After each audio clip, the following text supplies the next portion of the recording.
Good afternoon and welcome to my kitchen. I have been asked to make, let me back this up a little bit. I'm making bread. I've been making bread for my family now for many months, but I've been making bread for 30 years-ish, on and off. Something that I used to do as a younger person, and then I stopped, and then I started again. Anyway, I'm going to do two different recipes today. I do them in two videos. One is a basic bread recipe, and the other is an egg bread or challah.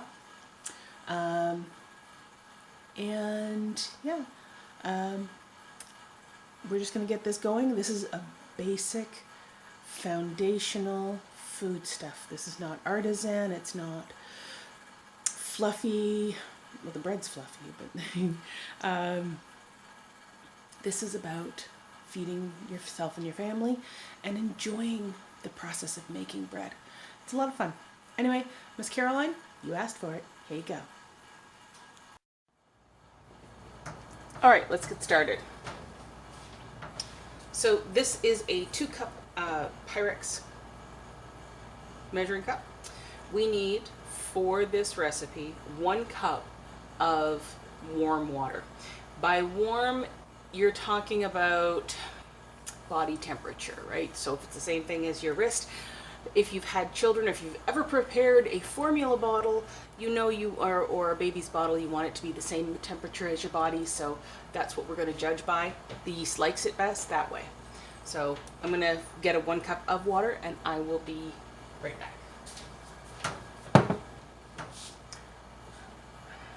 Make sure everybody can see this.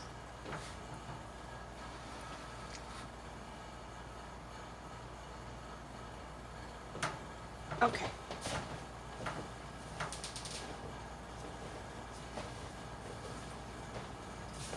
To your 1 cup of water, you want to add a tablespoon of sugar,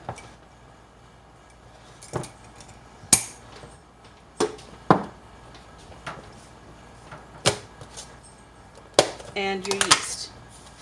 Now, I'd like to mention that all recipes, there are many bread recipes out there. This is a very basic bread recipe.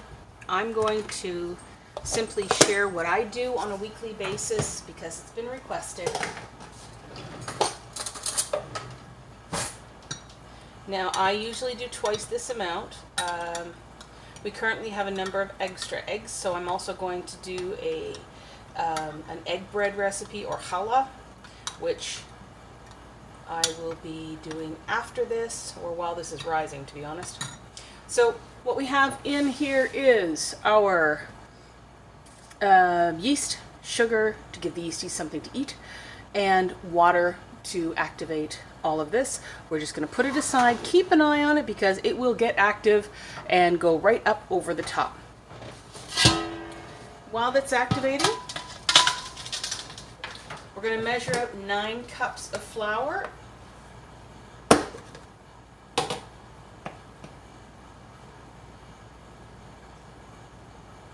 Okay, level. Make sure you can see that. Yeah, I'll move everything in a minute once I'm done playing with the flour. 2.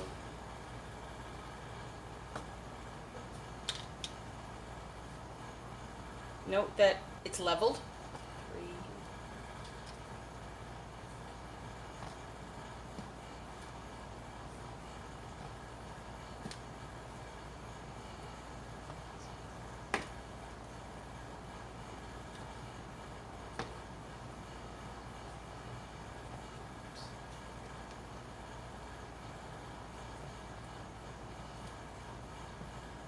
Recipe calls for 9. I'm now going to take an extra scoop of flour. This one doesn't have to be exactly across the top because this is going to be the flour we add in if we need it. So put that aside. The flour put away. I'm a big fan of cleaning as you go so that the place does not become an absolute tip while you're trying to work. There we go. We can see what we got going on here. And that is 9 cups of flour. For those who are watching that aren't Miss Caroline, please note I did just finish washing my hands and drying them. They are incredibly clean. I also have my rings off and my Fitbit. Now what I'm doing right now is running my fingers through the flour. This is not a necessary step.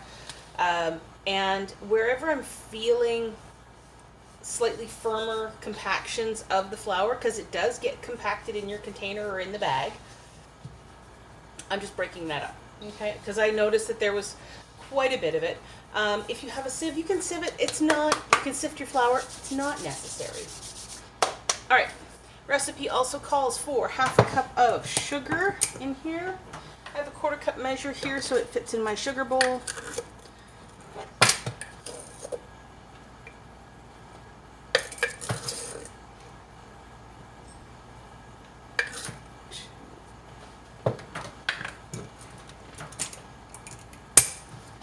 Everything down afterwards. 1 tablespoon of salt.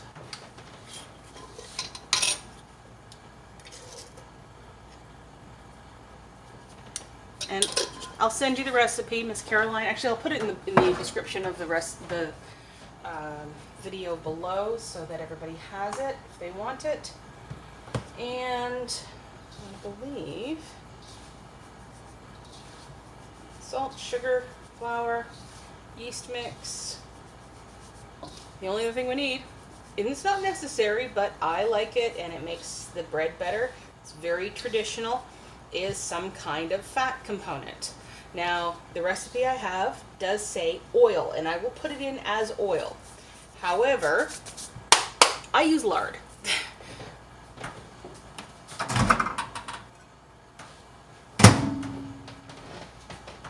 1/2 cup of lard can now go into the flour mix.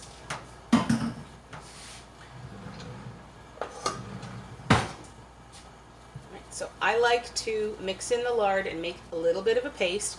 And in the meantime, you'll note that the yeast is starting to work. So I know that things are happening, which is good. It's the first time I've used this particular yeast that I bought recently.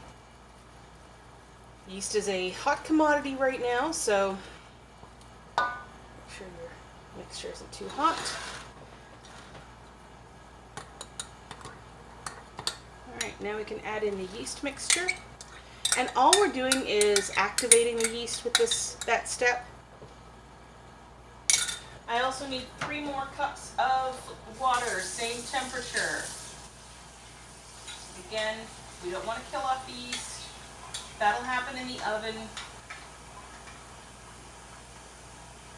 when it's baking. There's 2.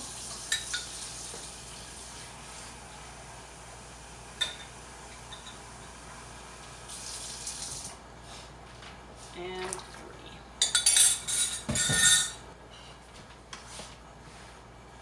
I'm going to start with the spoon just because this is, well, it's soupy. But I'm quickly going to move into getting my hands in there and we'll go through the process of kneading. So now everything is in here that needs to be in here to make bread. Bread is a staple, has been a staple in our world for a very long time, and I find that some people do want to make it very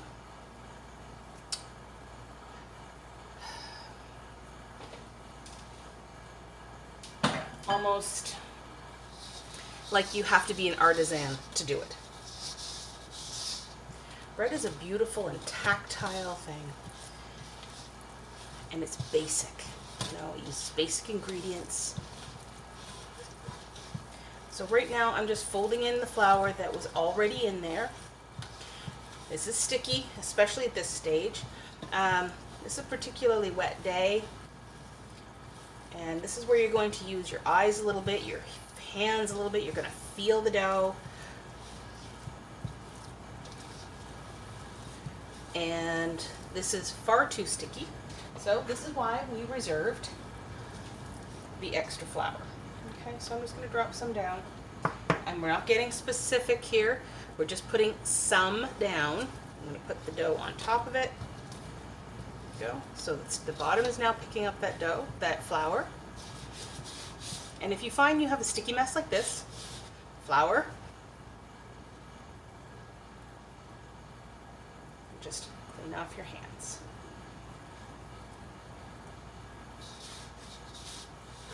Okay. So when they're talking about kneading the dough, and I'm hoping I'm going to just take a quick look here and see that you guys can see what I'm doing. Yep. Okay.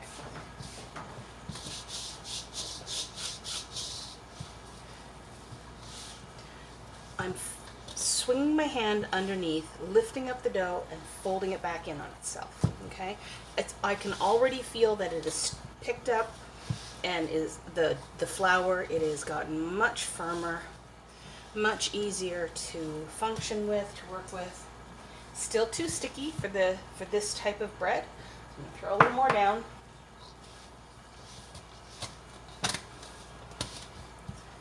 You can do it with one hand, you can do it with two hands.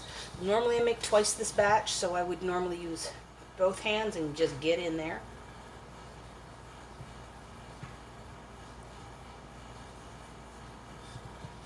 Grab some flour here and clean off my hands.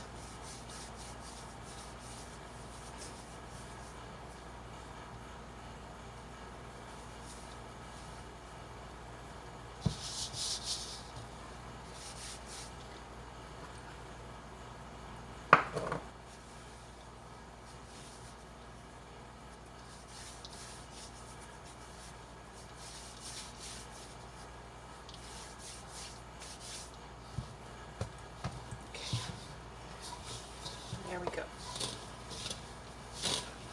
So I'm folding it using the palm of my hand and pushing down and away from me. Okay. What that's doing is that is incorporating the remainder of the flour. It is activating the gluten structure in the flour.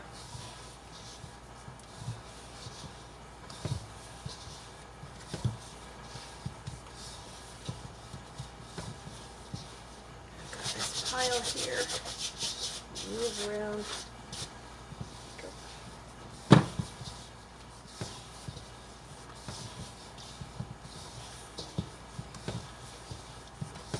How long are you going to knead it for?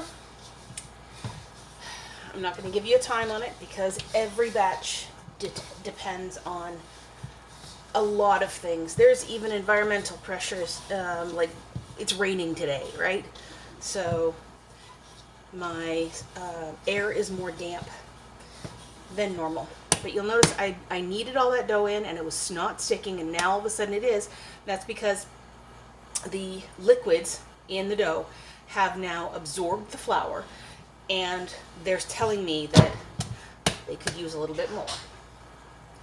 So, and by a little bit, I'm grabbing a pinch and I'm just gonna dust because I'm so close.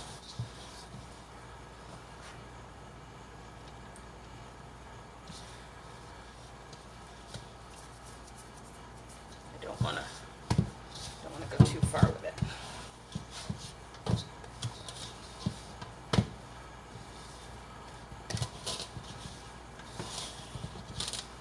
Because you don't want a really dry loaf either. All right, there we go. I think.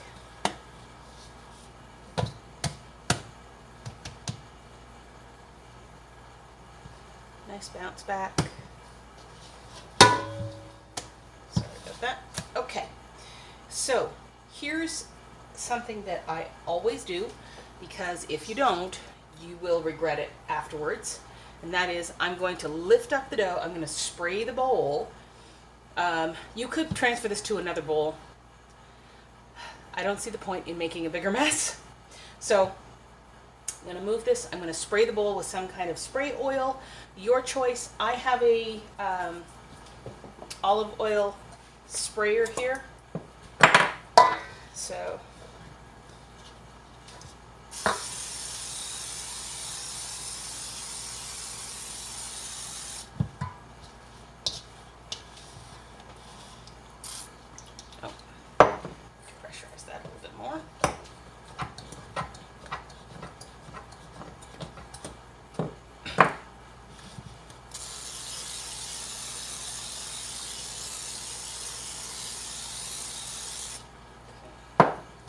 I'm being generous. I don't really want this to stick.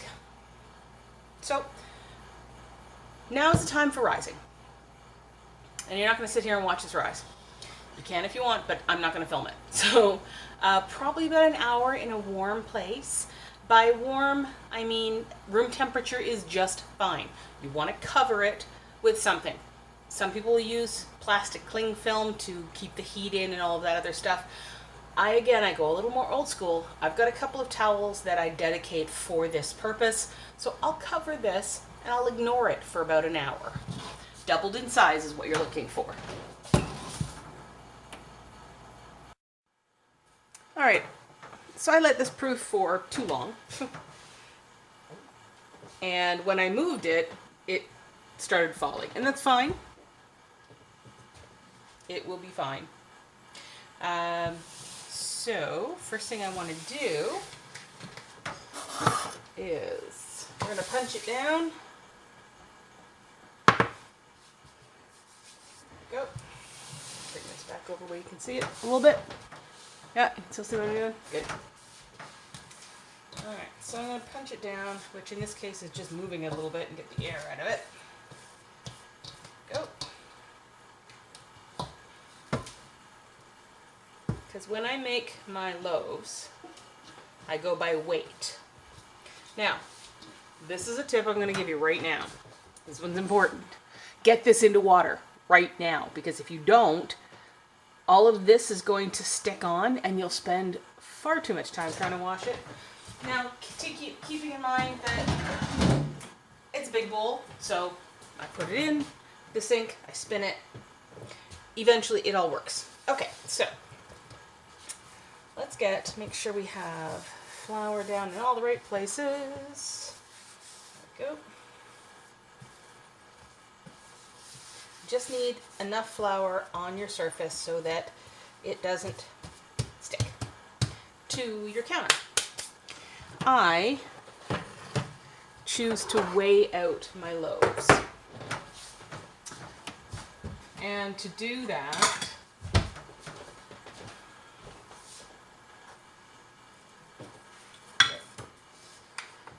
I make 1 pound loaves. This is the traditional bread recipe, and it should make, I think it's 4 1 pound loaves. Keep in mind, again, I usually make twice this amount, and so I bought this fairly recently. I love it. It's for pastry and that kind of thing. You can use a knife. You don't have to use this. So, approximate size, get it on your scale. What does it look like? 1.34, okay. I want 4 of these.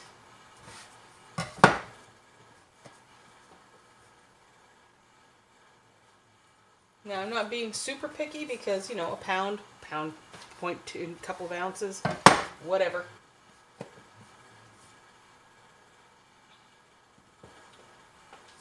I'm actually going to have a little bit more.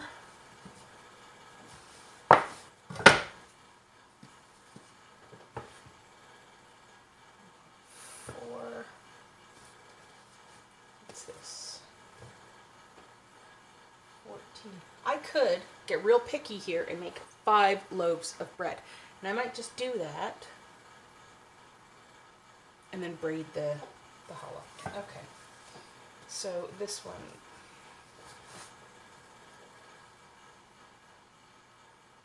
That's 1. Good. Okay, so I'm going to make 5 loaves of bread. Next very important thing is you want to make sure that you spray and make it so that your bread pans don't stick. 1, 2, 3, 4, 5.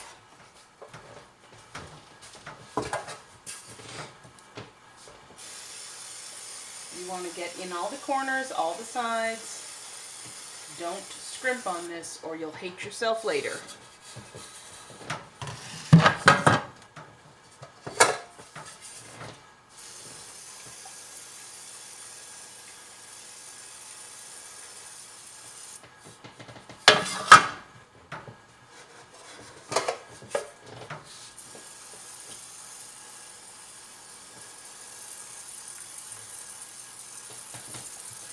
Now you can do this as a 2-pound loaf if you want, 1.5 pound loaf.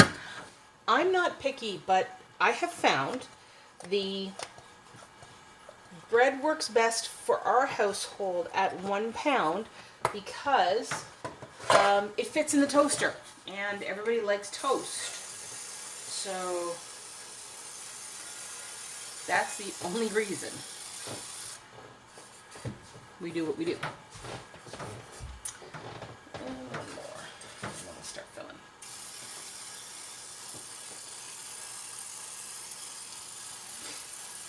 Don't forget the corners.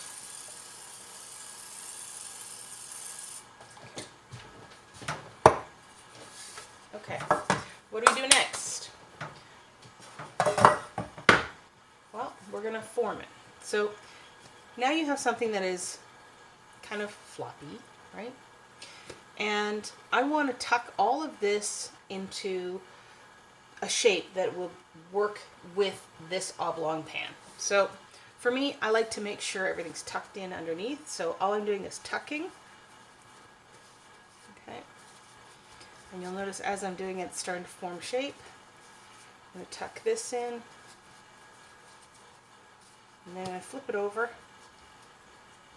And I'm just going to knit these together with my fingers. And by knitting, I mean I'm just squishing it together. Okay, this is the bottom. But what you have on top is a rather nice looking loaf. Okay. And then just set it in there.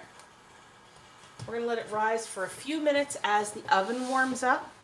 But then we're going to get it right in the oven because we want to be able to get things going. Now, oven temperature, 350 degrees. These will bake for 30 to 35 minutes. Okay. If you find that your fingers are sticking to the dough, just get a little flour on there.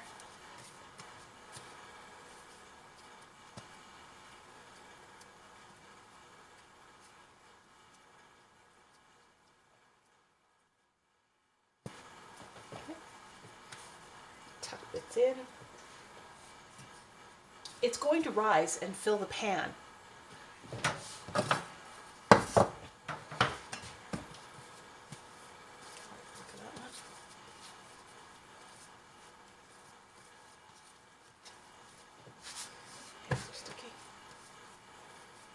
This process is actually pretty quick.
That's for the challah. So let's bring this around. You can see where we are at. Okay, 5 loaves of bread. Oven is on. Once it warms up to temperature, I'll get the first couple in. We'll get these baked off. Now you can punch it down earlier because I got sucked into doing other things. I want to get these baked as soon as possible. Normally you let it rise for an hour until it doubles in size. Then you put it into the pans, let them rise, double in size again, third to a double, and then bake them. Now, my oven does not fit all of these at once, so I have to keep that in mind. Baking time is 35 minutes, 30 to 35 minutes. So when these ones are done, these ones will be fully rised. So that's the kind of thing you got to keep in mind. So I will come back when we have something out of the oven. Okay, so this is the final part of the basic bread. First loaf didn't make it very long in the family. It's pretty much gone. I'm going to swing around and show you the remainder. Excuse the that. There we go. So we have 4 loaves of traditional.